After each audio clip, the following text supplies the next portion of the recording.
By the time Watchmen had finished its run in October of 1987, it had received critical praise basically everywhere, breaking out into the mainstream in a way that no comic before or since had ever achieved. Its list of accolades include the Hugo Award, given to science fiction or fantasy works considered the best, and it was also honoured in Time magazine's 100 Greatest Novels of All Time, which I believe makes it the first comic to do so. It had become a pop culture phenomenon of its time, and as soon as they heard about it, Hollywood flew open the doors. Cut to many attempts to get Watchmen off the ground later, with various directors, actors and screenwriters attached at different points in production. Production finally begins on September 17th, 2007, based on an adapted screenplay by Sucker Free City screenwriter Alex Z and X-Men screenwriter and former Solid Snake voice actor David Hayter, to be brought to the screen by none other than 300 and Dawn of the Dead remake director Zack Snyder. It's finally released on March 6, 2009 to a largely mixed reception. Essentially what I'm trying to say is that a movie based on an extremely influential piece of pop culture iconography that's seen several filmmakers come and go over 21 years of development hell is a movie that demands to be talked about.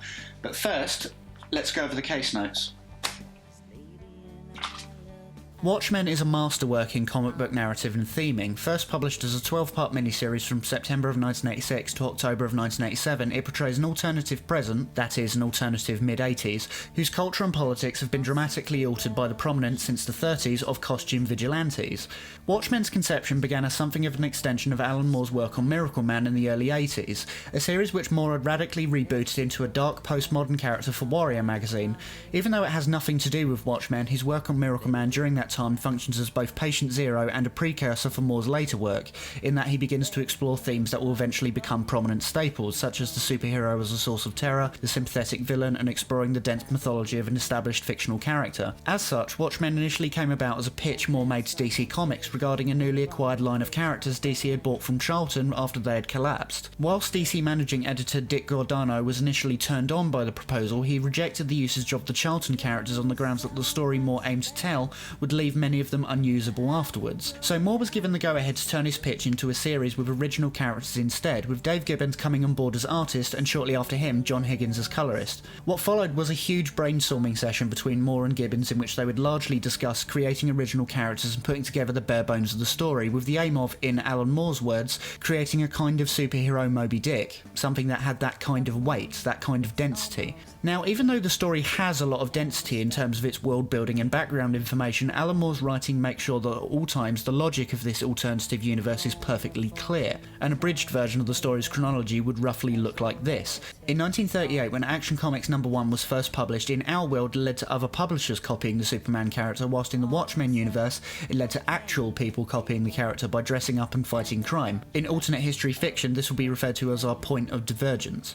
A band of costume vigilantes came together around the same time to form the Minutemen, consisting of Hooded Justice, Night Owl, Silk Spectre, Captain Metropolis, Mothman, Silhouette, Dollar Bill and the Comedian. The Minutemen lasted for roughly around the period revolving around World War II before being disbanded due to a number of factors, namely Silk Spectre, Night Owl and Silhouette retiring, though Silhouette was killed shortly thereafter, Mothman being sent to an insane asylum and Dollar Bill being killed whilst failing to stop a robbery. Though the final tangentially related blow to the group would be the incident of John Osterman in 1959, who gets disintegrated during an accident in a government laboratory and subsequently comes back to life a week later with godlike superpowers, an event which is referred to by Night Owl in his memoir Under the Red Hood as the dawn of the superhero. Arguably, this event would be called the secondary point of convergence, seeing as afterwards technological advancement speeds up greatly. Osterman is then rebranded by the government as Dr. Manhattan and is used as something along the lines of a government-sanctioned superweapon. In the meantime, the crime rate in New York begins to spike by the time we get to 1966, so one of the remaining members of the Minutemen, Captain Metropolis, bands another group of costume heroes together to help reduce the problem under the name the Crime Busters, of which the members include Dr. Manhattan and the Comedian,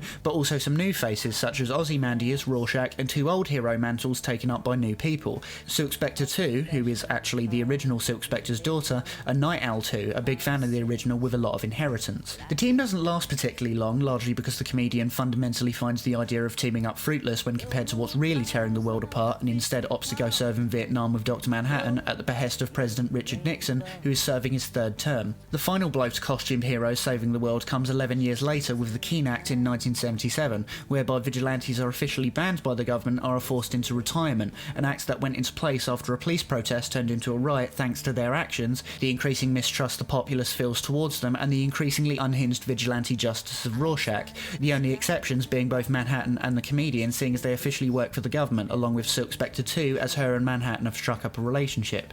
In the years that follow the Keene Act, Richard Nixon wins a fourth and fifth term, whilst the Cold War between the United States and the Soviet Union continues to heat up, with the doomsday clock edging closer and closer to midnight, and with Dr. Manhattan being the only thing that stands between World War III. Then, in October of 1985, the comedian is brutally murdered in his home by being thrown out of a window and falling several stories. Rorschach, the only non-government sanctioned vigilante still active, decides to investigate and comes to the worrying conclusion, with the imminent threat of nuclear doomsday on the horizon, that there may be some conspiracy to take out all the former costumed heroes so then nothing can be done to stop global annihilation, and it's around this point that the story of Watchmen, chronologically speaking, officially starts. Now, talking about Watchmen in great detail was a fairly difficult task, it being a tremendous undertaking to approach and discuss comprehensively from just about any angle. So for the sake of making this video easy to navigate, we're going to be dividing it up into chapters. Along our journey, we'll be discussing things about postmodernism and the 21st century, vigilantism and the moral implications thereof, the philosophy of good versus evil, and the responsibility of those with power versus those without. This rabbit hole does indeed run deep, but if you're able to follow along, you might just be able to understand one of the most complicated and widely celebrated works of modern fiction.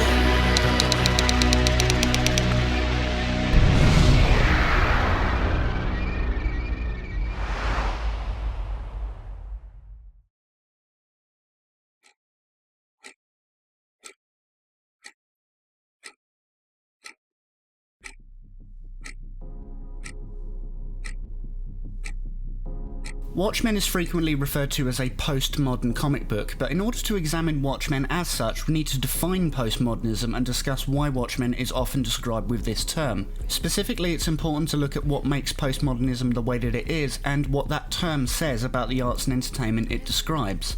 Now, the precise definition as to what postmodernism actually is the subject to a lot of debate, seeing as postmodernism itself is a largely amorphous shape-shifting mode of thought in which it's both self-aware and self-critical of its own dogmas.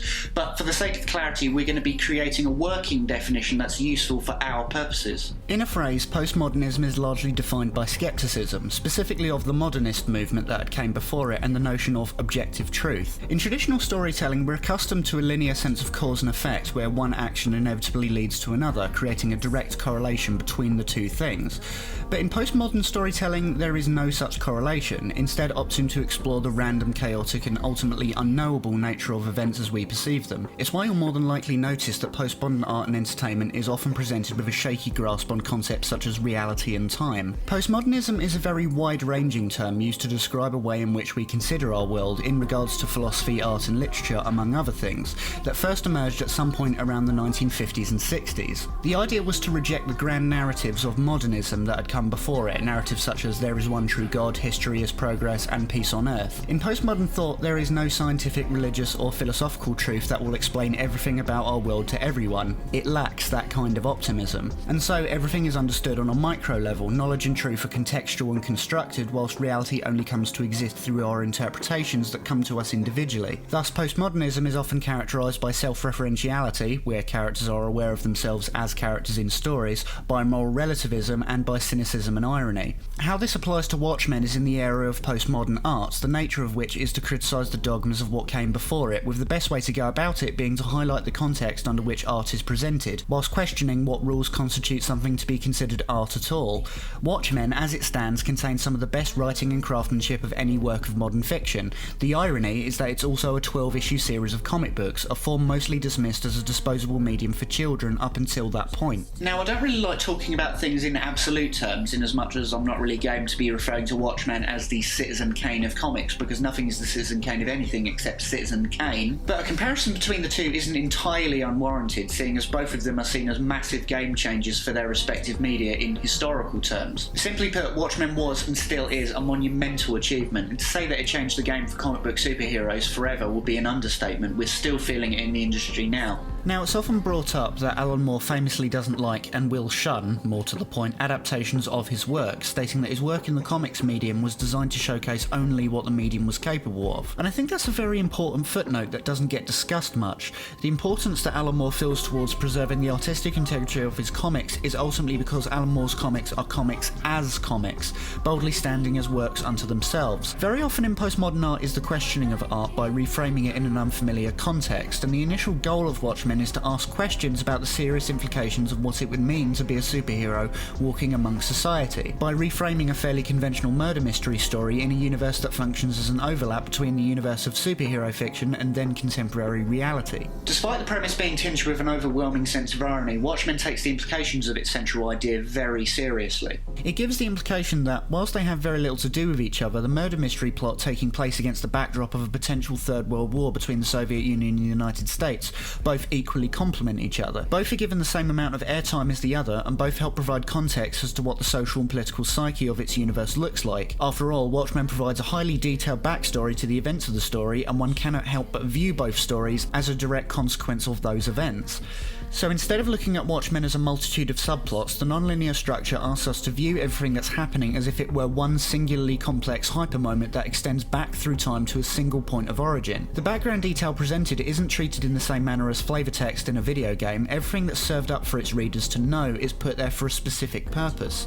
As the phrase goes, the devil is in the details. What's also of note here is Watchmen's shaky relationship with time. Rather than presenting a traditional straightforward linear narrative, Watchmen is frequently interrupted by flashbacks to events long before the story even starts, and pieces of text from Under the Hood, a fictional in-universe autobiography from the original Night Owl and Tales of the Black Freighter, an in-universe pirate comic book which allegorically tells Ozymandias' motivation and backstory interwoven between the story. Not only that, but the structure implies no clear sense of beginning or end, instead opting to create a sense of circularity, deeming the events of the story to recur across time for infinity. Even though all the characters are massively concerned with the doomsday clock ticking forward into midnight, Watchmen presents us with an oddly non-linear structure as if seen from Dr. Manhattan's perspective, in which he sees all points in space and time simultaneously, thus giving everything that's happening an equal amount of weight. One fairly obvious comparison to be made is with Kurt Vonnegut's 1969 satirical novel Slaughterhouse-5, in which the protagonist, Billy Pilgrim, who rather than as his name would imply heading linearly towards a holy place,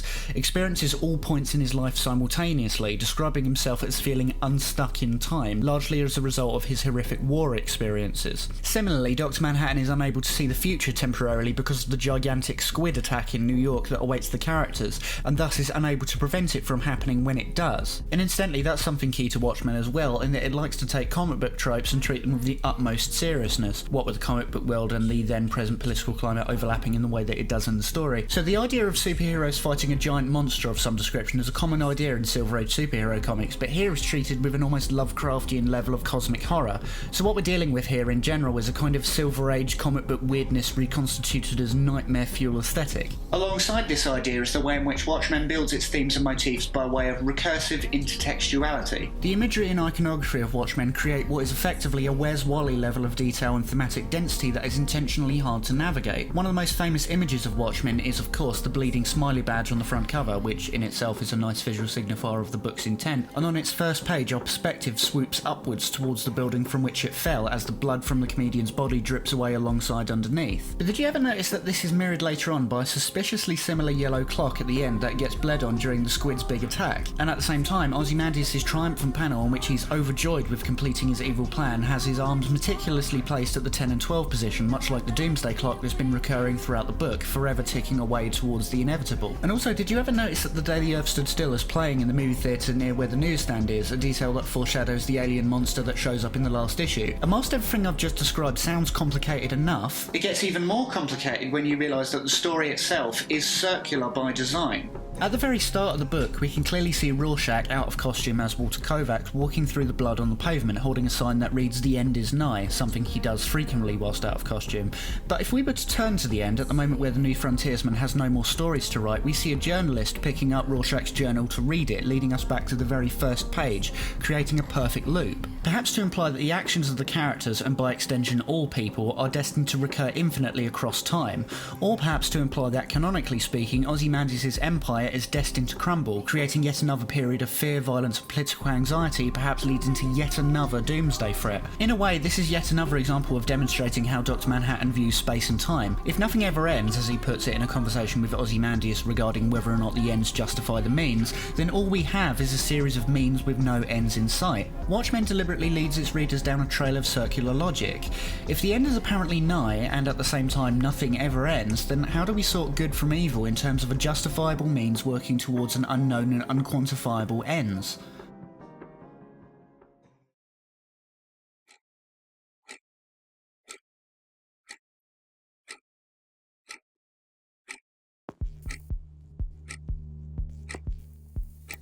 One of Watchmen's main ideas in exploring the incredibly murky nature of good versus evil, viewing both as fairly relative, and in the process asking questions like, is it okay to kill people just because you're the good guy, or does being non-violent make it impossible for you to be evil, among other things. And whilst this relatively small moral play is happening in the background, an even bigger story is taking place on the world stage in the background. America and the Soviet Union are stockpiling weapons against each other, and World War III is getting ever likelier by the day. Keep in mind, Watchmen was first published between 1986 and 1987, smack in the middle of the Reagan years, in which industrialisation and American exceptionalism were on their way back in, and the final dregs of the 60s counterculture hippie movement were on their way out. Ronald Reagan took office as President of the United States on January 20th, 1980, and had a profound impact on the American cultural psyche going forward. The legacy of Reagan, and whether or not history will view him as either a good or a bad president, is the subject for much debate, but one thing that must be said is that he was a tremendous cultural cheerleader. If anything can be gleaned from his famous campaign ad, "It's Morning in America Again," Reagan was a president that would champion a sense of renewal and rebirth in the American spirit in a way that had not been seen since the 1950s. And that's quite a relevant point here. Ronald Reagan reignited a fire in America that drove it to re-believe in the idea of the American dream, a notion that had been killed off by the cynical and melancholy wake-up call caused by the socio-economic downpour of the 1970s. When it comes to the 1980s and pop culture in that time specifically, Ronald Reagan's fingerprints are all over it, inescapably so. His politicking was about creating a modern mythology of a resurgent American nostalgia for white picket fences, golden cornfields and apple pie that swept up the American zeitgeist and threw a great big party to embrace it. The movies got bigger, the music got bigger, the fashion got bigger, and the food got bigger. Reagan's pitch was almost too good to be true, but America bought it regardless. And in the background of this, Ronald Reagan was planning on giving corporate America a lot more legroom by way of deregulation, in the hopes that this would create a booming economy that would finally realise the dreams of many libertarians had had since the 1960s. To a certain extent, this plan seemed to work, although whilst the stock market boomed during the 1980s, wages didn't rise very much, and in fact haven't at all since. Especially seeing as during that time it became easier to make money by buying and merging companies than to actually run them profitably. Now, there's an important distinction to be made here between the president the Watchmen was written during and the president the Watchmen is about. Watchmen's America is under the presidency of Richard Nixon, fictionally under his fifth term, who's largely considered to be the president who gave rise to the conservative movement in American political discourse, with Reagan picking up the spare in the 1980s and founding what became known in historical terms as the New American Right Wing. It effectively started back in the late 50s, early 60s, and whilst the most vocal youth subculture of that time was the hippie movement, which promoted self-dependency and free love, there was a strong undercurrent in American thought that broadly agreed that free enterprise would save the economy, essentially arguing that virtue was the essence of America. Richard Nixon's presidency was campaigned as the candidate for the silent majority of Americans who weren't anti-war and who didn't admire free love and the communal ideals of hippies, and who were alarmed by the rights that the Supreme Court seemed to be expanding. Nixon was a president for American citizens who were frightened of the revolutionary waves that the civil rights movement were making, and so, as Nixon took office on January 20th, 1968, he made a promise to be tougher on crime, a statement which essentially was a coded message to white voters in the South that he wouldn't support any of the civil rights protests. As an outsider to the United States, it's a really weird cultural shift to observe. The 1960s were a time of youth rebellion and protest, but by the time that generation had rolled over into their 30s and 40s, it was instead the corporations that had been given all the power. Not that I'm saying that generation had entirely given up, I'm just saying that it only appears so. How this plays out in Watchmen is that by the time of the 1980s, roughly where the main narrative begins, Vigilantism has been outright banned, with the exception of those who are willing to cooperate with the government, which in a way brings up the conflict at the heart of superhero fiction, which is that of how much should a superhero act of their own accord and how much should a superhero be advised by a higher authority figure. There was a fairly recent movie that dealt with this exact idea. You may have seen it. But here, as with most things Watchmen, this is superhero fiction at its most morally serious. At the time Watchmen was written, the Cold War was at its hottest, and Alan Moore and Dave Gibbons were living in a moment where things were very overcast politically, where nuclear annihilation seemed very real and very likely, which goes a long way in explaining that rather than being heroic and optimistic like most superhero books, Watchmen's tone is that of anxiety.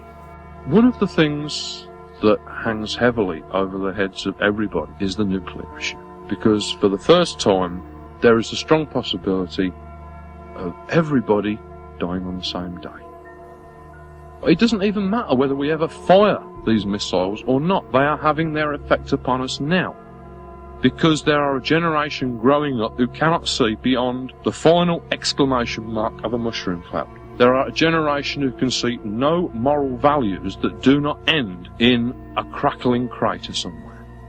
So with all that apocalyptic weight in the public consciousness, it's only natural to bring into question the ethics of those who are sworn to protect us from such things, and that's essentially what Watchmen aims to interrogate. Thus, in the spirit of things, let's have a look at the character whose actions the story revolves around the most, and thus has most of the power. Ozymandias, the ostensible villain of the story, has a political philosophy that adheres to that proposed by Niccolo Machiavelli, in as much as he believes that those in power have the right to do whatever it takes to make things happen, regardless of morality. It's interesting to note that Rorschach to some extent shares the same viewpoint, though that's largely because objectivism and Machiavellianism have a lot of ideological overlap. Machiavellianism can be largely defined as a political strategy through duplicitousness, suggesting that moral goodness is unnecessary for leadership and that moral concepts simply do not apply to political actions. It's a school of thought that isn't unheard of by most modern politicians. Look, when you're in office, you gotta do a lot of things sometimes that are not always, in the strictest sense of the law, legal. But you do them because they're in the greater interests of the nation. Right, wait, just so I understand correctly. Are you really saying that in certain situations, the president can decide whether it's in the best interests of the nation and then do something illegal? I'm saying that when the president does it, that means it's not illegal. I'm sorry? That's what I believe. The central question at the heart of Machiavelli's philosophy and his best-known work, The Prince, is it better to be loved than feared, and vice versa? And as such, Ozymandias doesn't really seem to care about what the public he protects thinks about him, so long as he acts on his duty to protect in whatever form he deems necessary. In this case, sending an artificially manufactured alien monster into New York City to kill half of the public in order to unite America and the Soviet Union against a common enemy, hopefully creating everlasting peace, killing millions to save billions, as it were. It's a very ends justifies the means type situation, but because none of the characters can see past the devastation that potentially awaits them, this kind of thinking has a lot of problems. The thinking goes, as to the philosophy of consequentialism, that the morality of any given action is to be judged solely by its consequences, but that doesn't take into account a vast number of other factors. Firstly, as Watchmen rather deftly makes clear, both good and evil are relatively broad and vague concepts that cannot be viewed in simplistic terms, because reality isn't made in black and white. And the second is, if the consequences matter more than the action that led to them, then surely it matters greatly who the consequences are for. After the big attack in New York, our ostensible heroes decide to keep the precise nature of which a secret in order to maintain peace. Meanwhile, the remaining populace of the city are presumably shell-shocked and reeling from a devastating catastrophe of an event. What kind of society would be left after the one they had gets half destroyed in the name of peace? Much like politicians, heroes, both super or otherwise, are people we have elected to a position of power to both protect and guide us into the future. Here, Watchmen attempts to question the very nature of power and what kind of people will be so willing to take on board the tremendous weight of such responsibility, and whether or not said people will be fit for such duties in the first place, or even if handing over that amount of responsibility to a small number of people is a good thing at all. The reason why the Keene Act is such an important piece of legislation within Watchmen's universe is that it keeps the power to save the world out of the hands of the proletariat, here represented by the non-powered superheroes like Night Owl, Rorschach and Silk Spectre, and puts it directly into the hands of those with significant political or corporate sway over the world, characters such as Dr. Manhattan and the Comedian, who were both government-sponsored, and Adrian Veidt, a character who gave up on his life as Ozymandias to pursue building a corporate empire to reshape the cultural landscape of America, which, in as much as a nutshell as Watchmen will allow, is emblematic of what was happening to America at the time. The groundswell of political change from the people was dying and handed over to the world stage of presidents and congressmen to create cause and effect from the top down. Trickle-down heroism, if you will. But what of the groundswell? If the people had still maintained power to create great sweeping change as they see fit, would that even be the answer?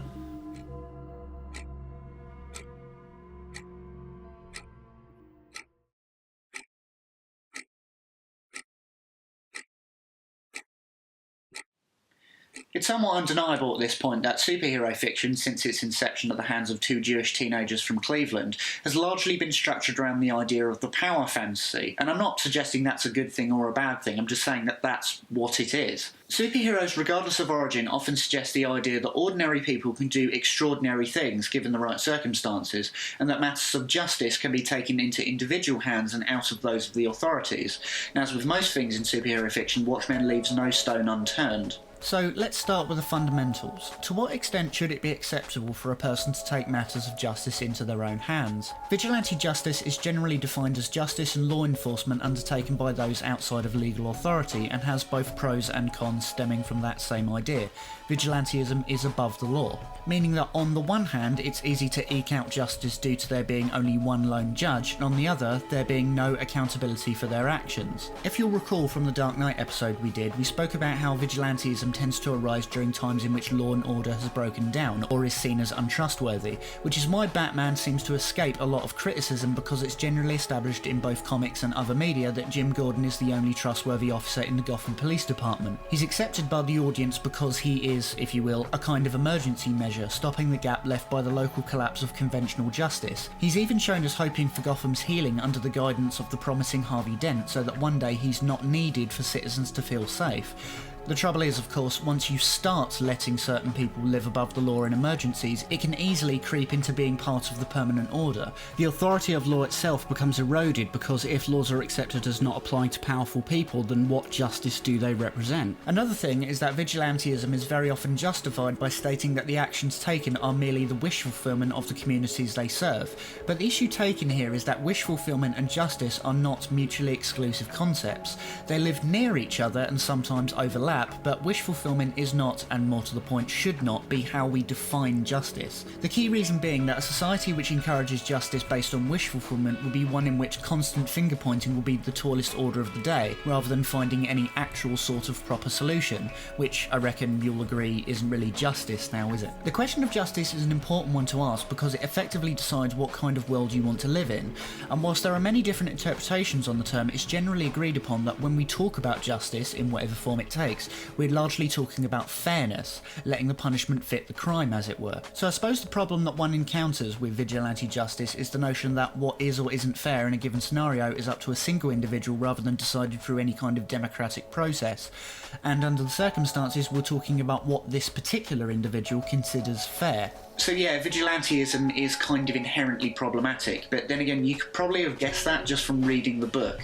It's certainly one of the simplest points made in Watchmen regarding superheroes, that superheroes in the real world would not only be quite weird but also quite frightening, and that will be good enough as a thematic point to make, raising a lot of interesting thoughts in the process, but Moore isn't quite ready to leave the point alone, so he instead walks us through other areas of thought regarding Rorschach specifically. Things like how he considers his mask to be his real face and his very singular and morally flexible process of pursuing justice. That said, Rorschach isn't entirely without principles in spite of his methods. If he were morally bankrupt, he'd probably end up siding with Ozymandias at the very end, but he stays true to his word by refusing to compromise on his beliefs.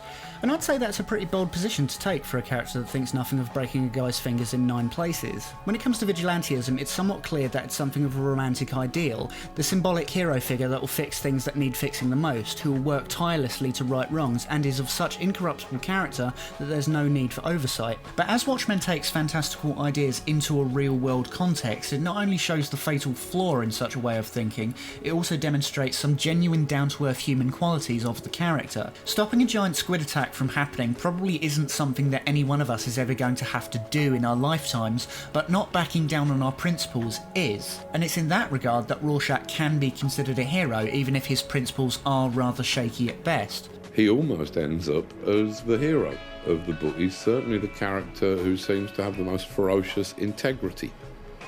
Even if his politics are completely mad, he has this ferocious moral integrity that has made him one of the most popular characters in the book. The other aspect that becomes troubling is that putting on masks inherently changes characters. To move over to another character, the second Night Owl, Dan Dryberg, has been struggling to find a new and meaningful life for himself since his forced retirement at the hands of the Keene Act. In the middle act of the story, he sparks up a relationship with Sally Jupiter and spirits as a psychedelic nightmare where he and Sally find themselves in a loving embrace, peeling each other's skin off to reveal their costumes underneath, before being reduced to mere skeletons by the aftershock of a mushroom cloud. It becomes readily apparent that Dryberg is suffering from a lot of anxiety and repression without his costume, going as far as to explicitly say that he's sexually impotent. The point of this passage, as well as the entirety of Dryberg as a character, is to suggest the personal and psychological danger of becoming too reliant on alter ego. Dryberg needs Night Owl to give himself a sense of self-worth, almost as much as Rorschach refuses to take off his mask after the Keene Act is passed, as a way of demonstrating the other side of the same coin. The problem with superheroes, then, is that said characters provide a mask for ordinary people to act in extraordinary ways, but provide no solace or emotional wealth for when the mask must eventually drop. To use an analogy relating to a more well-known character, what kind of person would Bruce Wayne become if Batman was no more? In the grand denouement of the story, cities have been levelled and millions are dead, yet out of that very horror a new hope for peace seems to have arisen. Ozymandias, the genius with a god complex, Rorschach, the maniacal yet noble anti-hero, and Dr. Manhattan, the actual god-man, each have their own extreme perspectives on the unfurling events in the outside world, and on what Ozymandias has done. In contrast to these archetypical extremes, we also see the attacks through the eyes of Night Owl and Silk Spectre, who are, well, normal, really. Ultimately, they serve as a relatable stand-in for the audience at this stage because they're not billionaire power brokers playing human chess with the little people. They're not emotionally tortured homicidal vigilantes who might not even qualify as sane. They're not omnipotent deathless beings, drifted so far away from their human origins that sanity is maybe an irrelevant concept even to apply to them. Aside from their need to dress up in costume to fight the disempowerment of their normal lives, possibly to the point of having it developed into an outright fetish, they're fairly well-adjusted people compared to the company they're keeping. So their perspective is ours. This is important because it means we're not just watching warring among the gods. We can't really ask, what would I do in Dr. Manhattan's shoes, and not just because he's bollock naked and doesn't wear any, but we can ask, what would I do in their shoes? Mere mortals with martial arts skills and a flying owl who thought they were just looking for a serial killer but now find themselves having to pass judgment on staggeringly huge and complex events. Would I keep quiet as the weeks and months went by, even though the guy I see grinning on TV murdered millions and felt justified doing so? Would I tell someone, even if it could start the world spiralling towards destruction again? Dryberg and Jupiter are angry and frustrated and really don't know what the right thing is to do. And you know what? It's okay, because I probably wouldn't know how to make that choice either.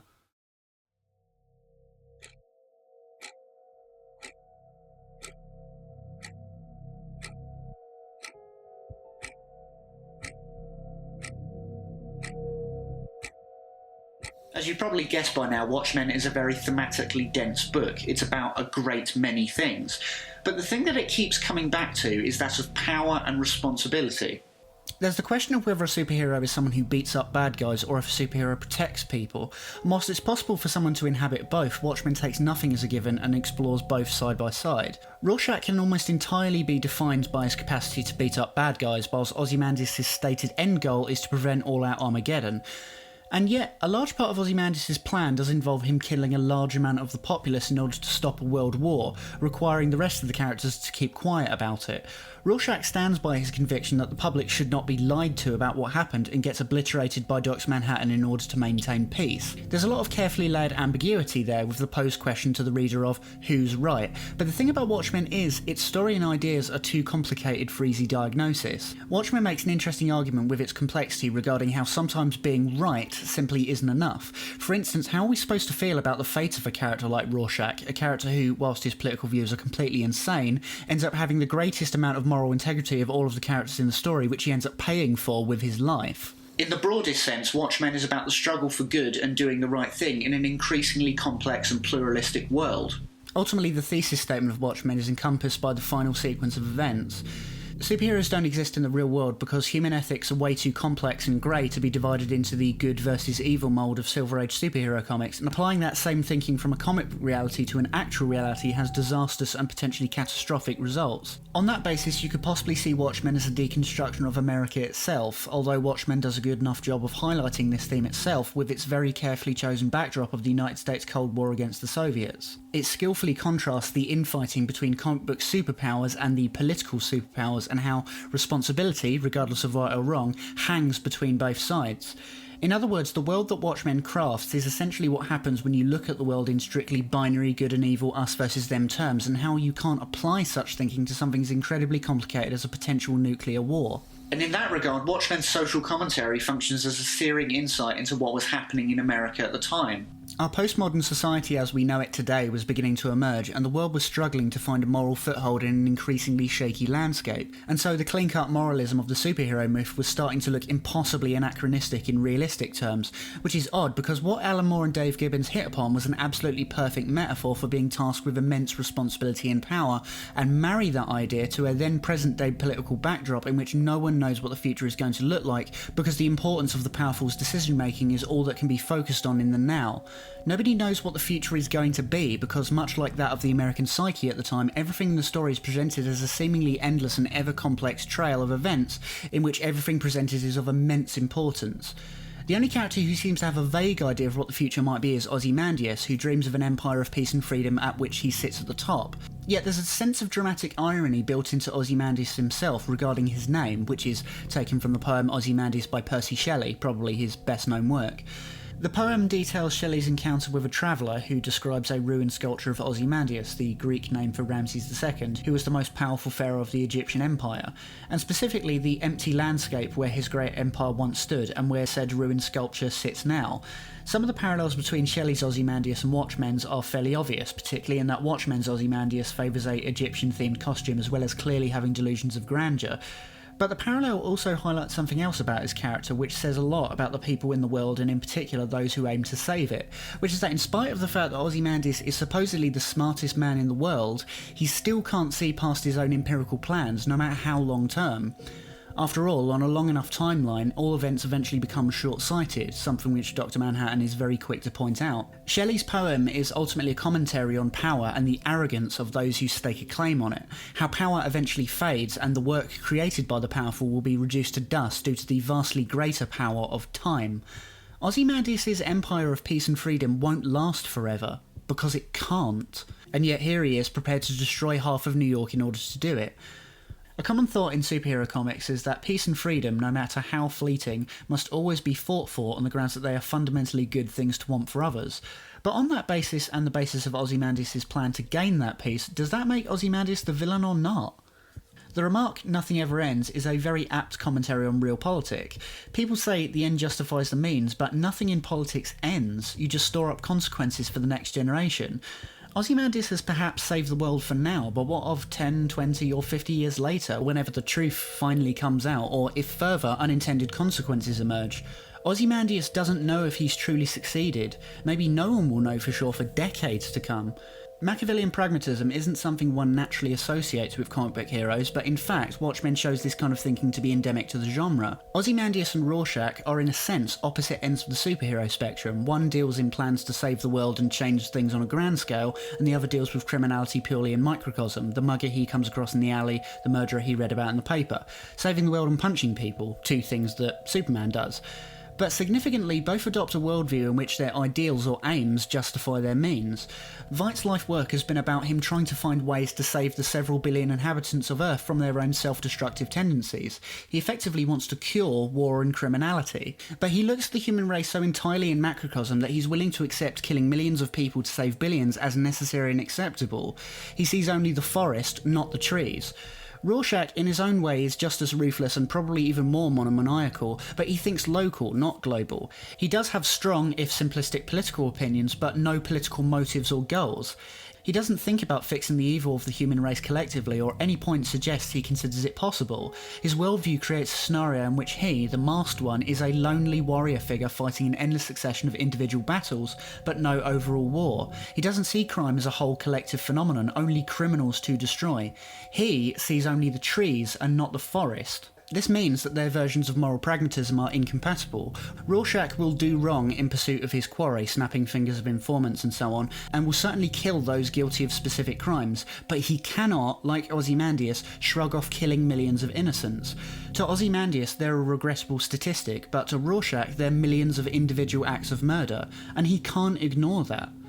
He's unwilling to build paradise on the foundation of children's bones, and unlike Night Owl and Silk Spectre, he's unwilling to silence his conscience, and so he has to die. His principles, warped as they are what doom him, and he knows Ozymandias won't hesitate to assassinate potential threats. This is one of the reasons why the now iconic smiley badge is so important to Watchmen as a story, and why it's so thematically resonant. Whilst the bloodstain implies the shape of an arrow, which would make it seem as if it were a clock face, not unlike the Doomsday Clock that haunts the story, a more interesting interpretation can be seen in the idea that the bloody smiley face is a symbol for a flaw on superficial appearances that everything is fine. The smile is bright and a tad whimsical, but something is very obviously wrong. And that's the world that Watchmen lives in, and it's also the world that Ozymandias mutilates the world into. In the same way that the blood has stained the smile, Ozymandias' utopia of peace and unity is stained by the death and the lies it was built on, and whether or not that's an acceptable compromise is left entirely for the reader. So in that sense, who watches the Watchmen can only refer to us. Even though the title Watchmen is coincidentally related to the famous quote, seeing as Alan hadn't actually realised until he decided that that was what the title should be, it actually has a lot more thematic relevance to Isaiah 21:6, a passage from the Old Testament which reads, "For thus hath the Lord said unto me, Go, set a watchman, let him declare what he seeth." It's a passage that basically means to set a moral compass to declare what is right and wrong. Setting a watchman in this context is a way of saying, let an ideology or a person whom you have designated lead you down the right path. But of course, one must choose wisely which watchmen you decide to set. Ultimately, the book leaves its readers in the hands of an unknown future. Will Rorschach's journal finally be revealed, or will Ozymandias' utopia reign for long afterwards? But along the way, the question has always been the same.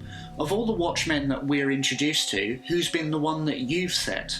What are you going to do with the experience of having read this book? Will you be the one to break the chain and create change in the world, or will you allow the circle of repeated mistakes to go around for one more time? If you had the choice, would you publish Rorschach's diary? And if that created another breakdown in peace, could you live with that responsibility? Watchmen's rabbit hole of themes runs deep, but the main thread regards this kind of accountability. Its characters are ordinary people caught up making impossible choices, standing in front of a backdrop in which the future of the world hangs in the balance, fully aware that their decisions will matter within the grand sweep of history. And the ultimate takeaway, I feel, is that if the book is about putting realistic people behind masks and watching them debate, then that can only mean that we're all capable of making the kind of choices that the characters do. In Watchmen, all the characters' actions have consequences for everyone else. They affect everyone, from the top to the bottom, because whilst everyone may not have the same degree of power, we all have agency. And Watchmen uses postmodernism to demonstrate that. It uses a non-linear narrative to show the succession of choices made by all the characters over a grand sweep of time. Everything from the first band of former police officers to dress up like the funny book characters they'd read about, to Manhattan interfering in Vietnam, to the Keene Act being passed, to Rorschach refusing to retire, and to Ozymandias destroying half of New York City in order to save the other half. As Rorschach puts it, it isn't God that kills the children, not fate that butchers them, or destiny that throws them to the dogs. The truth is far more frightening. It's us. Only us.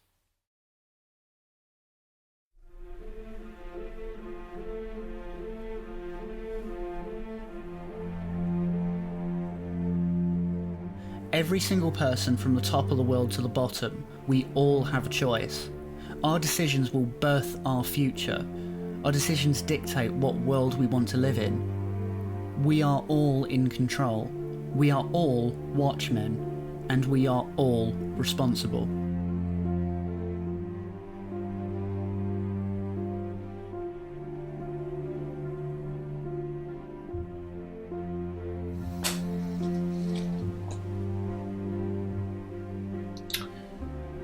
So, how'd the movie do?